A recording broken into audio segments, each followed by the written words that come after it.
Hey, it's Mike with Riding in the Ozarks. And today's adventure is my first time buying a motorcycle off Craigslist. I did buy a motorcycle off Facebook Marketplace a few years ago, but this is the first time I bought one off Craigslist. And we're traveling about 100 miles and a couple hours away to go get this thing. And I got Firecracker with me. I brought her along for extra protection. So, I don't know if you've ever bought a motorcycle over the internet, but I always recommend if you're taking, a couple $1,000s cash or more, that you meet in a public place, take some precautions, be kind of comfortable to maybe correspond with the person a few times before you meet with them. We exchanged phone numbers, we emailed a few times. We're meeting at a Dollar General in a nearby town, so not at anyone's house or anything like that. And those are kind of all good precautions when you're making a deal over the internet and meeting somebody and you're bringing cash money. Some places people like to meet at police departments or something like that. So just think about those things when you make a deal over the internet. So let's go hit the road and see how my deal turns out. And we'll not tell you what we're getting yet until we get there. This whole deal might blow up. You never know. Say bye. Bye.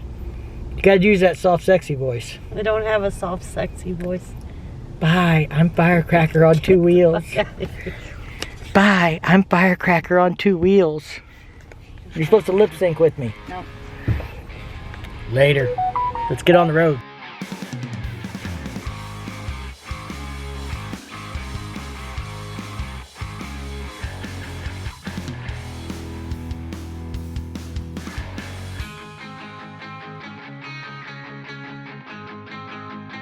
All right, well, we're here at the Dollar General, which is the public place that we're meeting at for this transaction.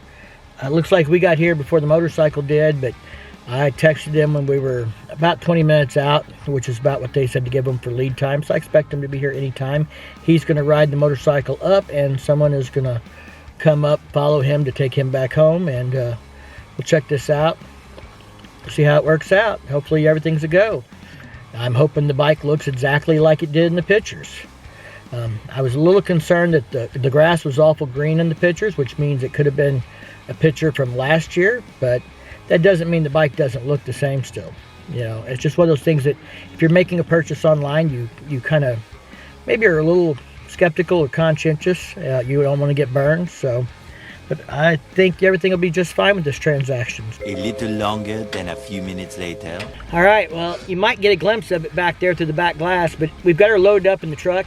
I didn't film anything around the people we bought it from, but they know we have YouTube and they're going to check the channel out and stuff. But, he rode the bike up here. April sat on it, made sure it fit okay. We didn't take it for a test ride, but he rode it here from his house. Everything looks good on it. The oil's been changed a year ago, so it probably needs an oil change for this, riding season and stuff. But he's put a tire on. He had receipts for all that kind of stuff. He had a bill of sale made out, had the title with him. So I gave him the cash. He counted the money in front of me. We got that squared away, and then we filled out the title, and he gave me all the paperwork, and we loaded the bike up because it's getting kind of chilly. It's down to 45 degrees, and we got a couple hours to get home, and I've still got to feed April, and that's going to take a little while. She's not liking that joke at all. Not at all. Anyway, say hi, Firecracker. Hi. Are you excited? Yes. All right. Let's go. All right. Well, we're going to get on the road. We're going to stop and get us something to eat. We'll get home. We'll get this thing unloaded, and we'll get you some shots of the bike before it's all said and done. But we may have to wait till tomorrow when it's daylight because it's going to be dark by the time we get home. We'll see how the lighting is. It's time to get some grub before we ride home. Since we're all the way up here by St. Louis, we decided to go to a place that we don't normally get to eat at. A place I used to eat at quite a bit when I worked up this way. Red Robin.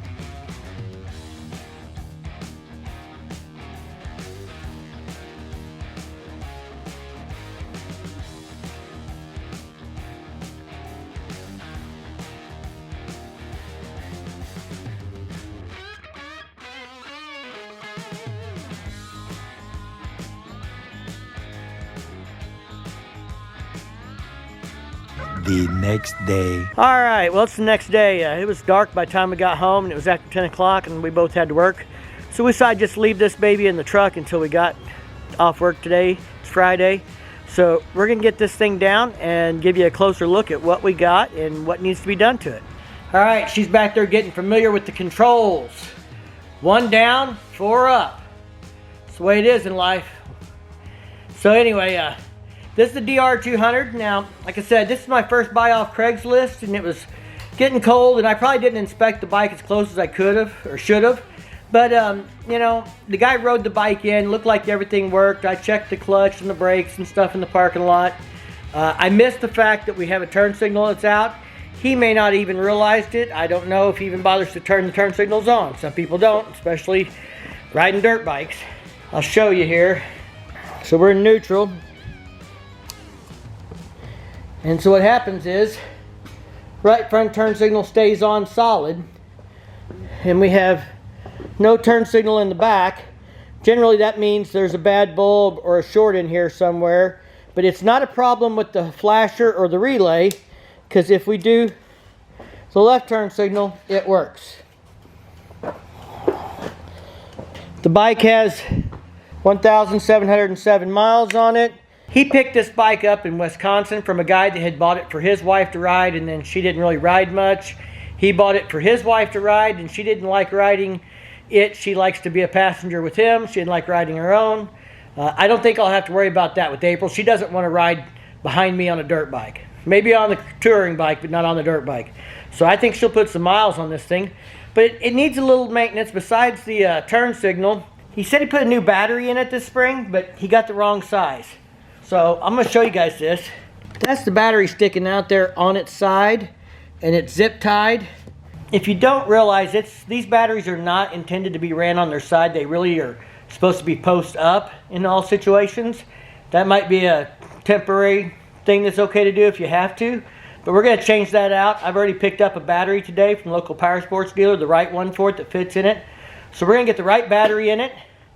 I got a spark plug for it. He changed the oil about a year ago and had receipts for that, but we're going to change the oil on it. We got an oil filter from the parts store today too, so we're going to do a little basic maintenance and lube up the chain. The chain's a little rusted because she wants to ride this thing this weekend. Don't know how well you guys can see that chain there, but it needs some lube. You can see it looks a little rusty back here. You know, like I said, I bought a few used bikes. Last night it was getting a little cold, a little dark. It was almost a little late when we got there, not too bad. But anyway, I would suggest you make sure you have time to do an inspection, check all the lights, maybe check the oil just to make sure it looks like it's not low or been ran while it was low or anything like that, or been neglected. Chain, the condition of the chain, if it's been maintained. Those are just all tips for if you're buying a used motorcycle from someone that you've not had a chance to look at the bike before you show up with cash. I'm sure I missed something, so for you guys out there that have more experience at this than me, you tell me what else you think people should look for in the comments down below when buying a used motorcycle sight unseen until you show up to get it with the cash. What should you be doing an inspection for before you let money change hands?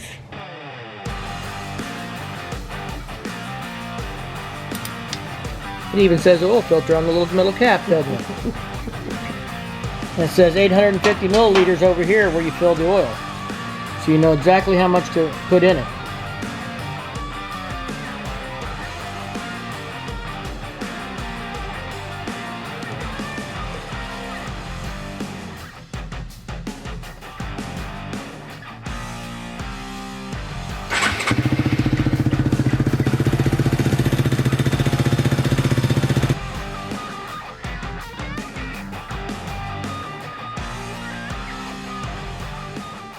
Alright, so he said the battery didn't fit, it was too big, and it was a TX7L, and the correct battery is a TX7LBS. When I looked it up online, it looked like they were different dimensions, at least on one website where I was comparing them, but they are not. We pulled the battery out, checked it with the new one, they're exactly the same size. So we've come back over here and looky there, that's the same battery. Turned the proper way and in there, but we're missing the battery strap right here, so I'm gonna zip tie that in place or something to keep it from moving around until I can get a replacement battery strap that goes over those hooks and holds that in place. Alright, so we engineered up some zip ties to hold this in place here. So I've wrapped it around the frame here. I don't think it'll travel too far. It's pretty tight. It's just trying to keep that battery from sliding out and getting into anything. So we'll get the right strap ordered. I'm sure I can order a replacement battery strap or find one on eBay or find something to hold that battery in place properly. But for now, we got her all in here. We're going to put the cover back on and start it up, make sure everything looks good with it, and then she'll be ready to clean up her mess and go ride Sunday. The next day. Say hi. Hi.